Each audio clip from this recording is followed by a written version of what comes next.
Erzurum Hortum Şelalesi. Bu kadar güzel manzara olabilir mi?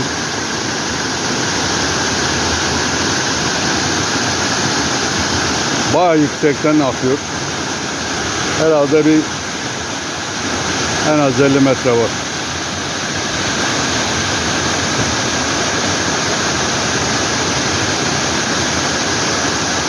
Bu şelaleyi görün.